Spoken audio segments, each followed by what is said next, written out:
All right, I've got a decision to make, and it's not about the next marketing strategy or a new condo deal. Am I gonna do a 100-mile ultra this year or an Ironman? Stay tuned for episode 2.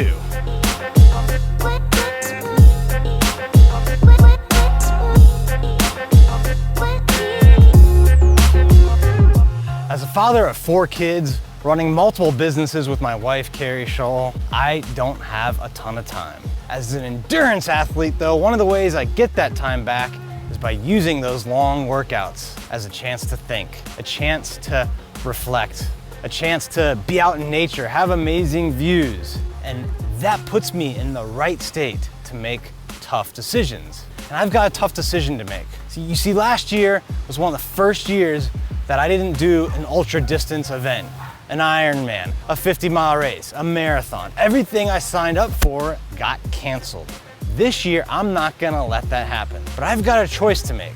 Do I do another Ironman or do I do a 100-mile ultra? Here's what I'm thinking. So I believe in constantly challenging yourself in business, in life, athletically, in every way possible. I've done 6 Ironmans and I'm always looking to see if I can get my time better and better. And I'm trying to decide right now if I should focus my time, efforts, and energy this year on doing another Ironman and seeing if I can break that 10-hour mark, or venturing into uncharted territory, the 100-mile ultra marathon. I've done a 50-mile before, never done 100. Here are the pros and cons of each and the challenges you face in each. The Ironman, for those of you who don't know, is 2.4 miles of swimming, 112 miles on the bike, and then a marathon. It's a grind, and you gotta have your swim game, your bike game, and your run game, and most importantly, your mental game dialed in. The training is really the most challenging part of the Ironman. You've got specific types of trainings that you have to do for each of those 3 disciplines, the swim, bike, and the run. It's very complex. It can be 10 hours, 12 hours in an easy week of training, sometimes as much as 20 or more when you're starting to get near race day. Lots of training, lots of complexity, and then you go out on race day and you execute, right? You get that swim in, you get on the bike for 5 hours, and then you see how much you got left for the run. Can you push that wall from 12 miles to 18 to 20, right? It's a challenge, but it's a huge challenge when it comes to the preparation. The 100-mile ultra, I've never done it before. I've done the 50. It's a little easier to train in the sense that you only got one thing to worry about, and that's running, right? Build your running up. It still takes a ton of time, but I think the bigger challenge is on race day, right? Because you don't have 3 different disciplines to break up the monotony. You are just simply running and doing a lot of it.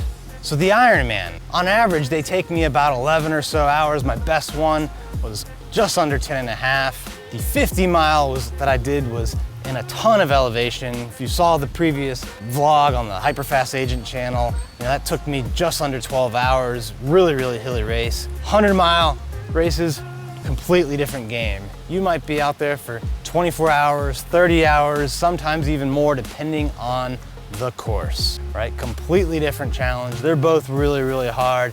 And here is my decision. I'm doing both. So I signed up to do Ironman Coeur d'Alene in June, and then 2 months later, I'm going to South Dakota to do the Lean Horse 100-mile. So I'm gonna put all my efforts the next several months into getting the training done to give me the ability, the chance to go out and run a fast Ironman, hopefully get a PR, break that 10-hour mark, and then I'm gonna get a little bit of rest, not too much, turn around and see if I can pull out a 100-mile ultra just in less than 2 months after. All right, so I picked 2 places where I don't think the races will be canceled no matter what's going on, Idaho and South Dakota. I am ready for this challenge, and I hope in 2021, if you're facing a big decision, you just decide to screw it and go for it all. Hey guys, if you like that episode, make sure you subscribe so you don't miss out. Turn on post notifications and let me know what you think in the comments. I answer them all. I'll see you next time.